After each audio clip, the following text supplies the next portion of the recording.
적군과 수생은 동굴 입구에서 한참을 지키고 있었다. 화철간이 더는 공격해오지 않자 마음이 약간 놓였다. 적군은 왼쪽 팔뚝에서 피가 흐르는 상처를 발견했고 수생이 옷자락을 찢어 그의 상처를 싸매주었다. 적군은 이미 갈기갈기 찢어진 옷자락으로 가슴을 꽁꽁 싸맸다. 품속에 간직한 혈도경이 떨어져 수생에게 보일까 염려했기 때문이었다. 조금 전 화철관과 격렬하게 겨룰 때는 짧은 시간이었고 힘을 많이 쓰지 않았지만 한숨을 돌리자 피로가 몰려왔다. 문득 낡은 절에서 처음 혈도경을 보고 그 속의 나체 그림대로 자세를 취했을 때 정신이 집중되었던 것이 떠올랐다. 속으로 화철관은 절대로 그냥 물러가지 않을 것이니 빨리 피로를 회복하기 위해 그 방법대로 운기를 해야겠다고 생각했다. 그를 죽이겠다는 생각보다는 죽기 전에 그를 몇 대라도 때려주겠다는 생각 때문이었다. 그는 즉시 책을 꺼냈다. 첫 장에는 머리가 아래로, 다리는 위로 향한 이상한 그림이 그려져 있었다. 저군은 곧바로 그 자세대로 운공을 시작했다. 수생은 갑자기 저군이 이상한 행동을 취하자 또 발작을 일으켰다고 여겼다. 밖에는 강적이 있고 안에는 미친 사람이 있으니 그녀는 두려운 나머지 울음을 터뜨리고 말았다.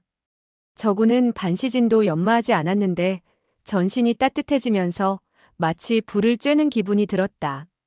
그는 다음 장을 넘겼다. 그림 속 인물은 왼손으로 땅을 짚고 있었다. 이 자세는 매우 어려웠지만 저군은 신조공을 익힌 이후로 뼈마디를 자유롭게 움직일 수 있었기에 어려움이 없었다. 그는 곧바로 그림대로 빨간 선을 따라 연마를 했다. 이 혈도경은 혈도문의 무공을 집대성한 것이었다. 원래는 무공이 워낙 난해해 그림 한 폭을 익히는데도 반년에서 1년이 넘게 걸렸다. 그러나 저군은 인맥과 동맥이 뚫린 신조공의 기초가 있었으므로 아무리 어려운 그림이라도 금방 익힐 수 있었다. 수생은 그가 무공을 연마한다는 것을 알고 마음을 놓을 수 있었다. 그녀는 흘깃 책을 보았는데 그 속에는 벌거숭이 남자가 그려져 있었다. 그녀는 얼굴을 붉히며 고개를 돌렸다. 그러면서 생각했다. 이자가 무공을 익힌다고 옷을 다 벗어버리면 어쩌지? 그러나 그런 생각은 오래가지 않았다. 저군이 한동안 내공을 익힌 뒤에 책장을 넘기니 그림 속 인물은 칼을 쥐고 있었다. 저군은 크게 기뻐하며 외쳤다. 혈도도법이다. 그는 나뭇가지를 주워들고 그림대로 초식을 펼쳐보았다. 이 혈도도법은 정말 괴이하기 짝이 없었다. 초식은 불가능한 방향과 위치에서 쏟아져 나왔다. 저군은 겨우 3초식을 연마하고 나서 깨달은 바가 있었다. 이 초식은 모두 앞에서 나오는 괴이한 모습을 변형한 것이었다. 저군은 곧바로 4초식의 도법을 골라 숙달되게 익혔다.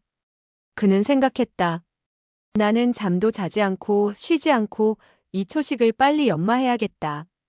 4, 5일이 지난 뒤 화씨성을 가진 놈과 일전을 벌여야겠어. 아, 조금이라도 빨리 이 도법을 익히지 않은 것이 아쉽구나. 그런데 화철가는 반나절의 여유도 주지 않았다. 화철가는 외쳤다. 이 어린 중놈아, 내 놈 장인의 심장 맛이 참 좋구나. 너는 먹지 않겠느냐? 수생은 깜짝 놀라 바위를 밀고 달려나갔다. 화철가는 귀두도를 가지고 수대의 무덤을 파헤치고 있었다. 아직 시체는 보이지 않았으나 꺼내는 것은 시간 문제였다. 수생이 외쳤다. 당신은 의형제의 정분도 돌보지 않는군요. 그녀는 계속 떠들며 달려나갔다. 화철가는 먼저 그녀를 처치하고 저군을 해치워야겠다고 생각하고 있었다. 그래서 그녀가 달려오는 것에 신경 쓰지 않고 무덤을 파다가 그녀가 바로 옆에 다다랐을 때 재빨리 손을 뻗어 혈도를 짚었다. 수생은 갑작스러운 공격에 힘도 써보지 못하고 눈밭에 쓰러졌다. 이때 저군은 손에 나뭇가지를 들고 가까이 다가와 있었다. 화철가는 껄껄 웃더니 말했다. 이놈이 죽으려고 환장했구나. 그 약한 나뭇가지로 이 어르신과 상대하겠다는 거냐? 좋다. 너희 혈도문의 무기로 너를 죽여주마. 그러더니 손을 뒤로 돌려 허리춤에서 혈도를 풀어 순식간에 저군을 향해 3번 공격했다. 이 혈도는 종이장처럼 얇아 내리칠 때마다 바람 소리가 들려왔다. 화철가는 속으로 정말 좋은 칼이다 라고 생각했다. 저군은 혈도가 내리치자 간담이 서늘해져 어찌할 바를 몰랐다. 그는 입을 악다물고 생각했다. 오늘 내가 내 놈과 같이 죽겠다. 그는 오른손으로 나뭇가지를 휘둘러 등 뒤에서 반격했다. 팍 하는 소리와 함께 나뭇가지가 화철간의 목덜미를 후려쳤다.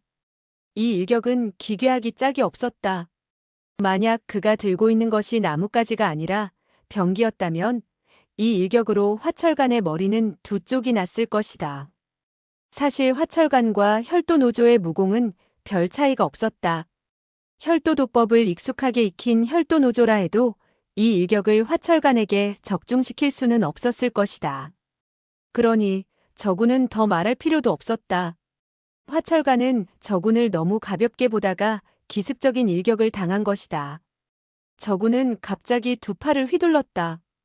그가 들고 있던 나무 막대기가 마치 폭풍우처럼 내리찍었다. 저군은 아무 생각 없이 펼친 초식이었는데 정신이 빠진 화철간은 또다시 목덜미에 맞았다. 화철간은 몸을 흔들거리더니 말했다. 귀신이다. 귀신이다. 그는 손을 벌벌 떨다가 혈도를 떨어뜨리고 걸음아 날 살려라 하고 멀리 도망쳐버렸다. 화철간은 의형제의 시신을 먹은 뒤 육천서와 유승풍의 혼령이 와서 괴롭힐 것이라고 마음속으로 생각하고 있었다. 조금 전 칼이 저군의 몸에 맞았는데도 꿰뚫지 못하자 이미 혼령이 요술을 부린다고 겁을 먹었다. 그런데 저군은 나무 막대기를 들고 자신의 앞에 서 있고 수생은 혈도가 집혀 쓰러져 있는데 자기의 목덜미가 연속으로 얻어맞자 정신을 차릴 수가 없었다. 지금 계곡 안에는 자신과 저군, 수생뿐인데 이렇게 신출귀몰하게 움직이니 귀신일 것이라고 생각한 것이다. 그가 고개를 돌려보았다면 그렇게 놀라지는 않았을 것이다. 그는 혼비백산하여 감히 이 자리에 더는 머물러 있을 수 없었던 것이다. 저군은 화철간이 아무 상처도 입지 않았는데 갑자기 목숨 걸고 도망치는 것이 매우 뜻밖이었다. 저군은 혈도를 집어들고 땅에 누워있는 수생을 보며 말했다. 당신은 그에게 혈도를 집혔습니까? 예. 수생이 말했다. 나는 혈도를 풀 줄 모르니 당신을 구할 수가 없군요. 저군이 말했다. 당신은 단지 내 허리와 다리에.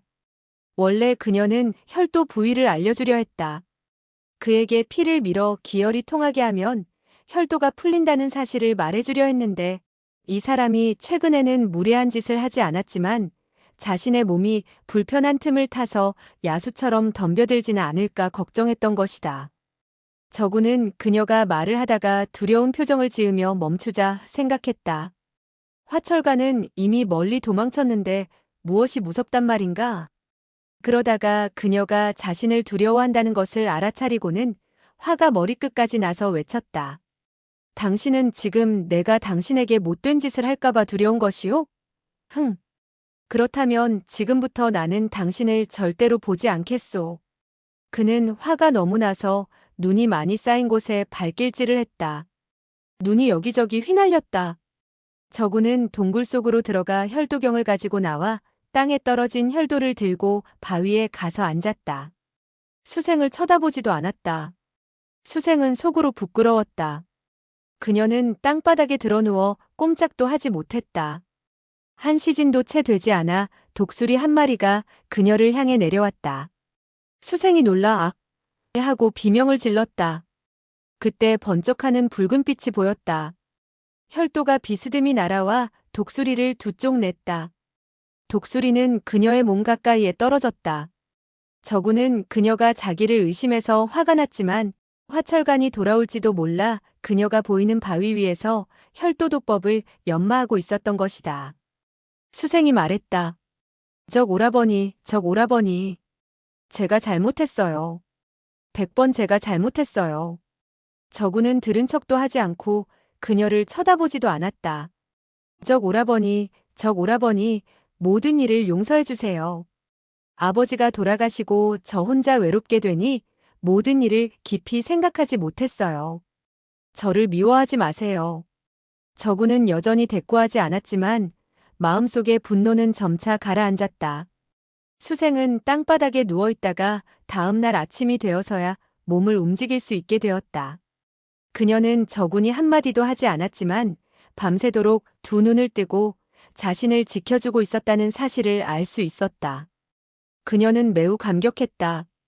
몸을 움직일 수 있게 되자 그녀는 독수리를 구워 절반을 저군에게 가져다 주었다. 저군은 그녀가 가까이 오자 그녀를 보지 않겠다는 맹세를 지키기 위해 눈을 꽉 감았다.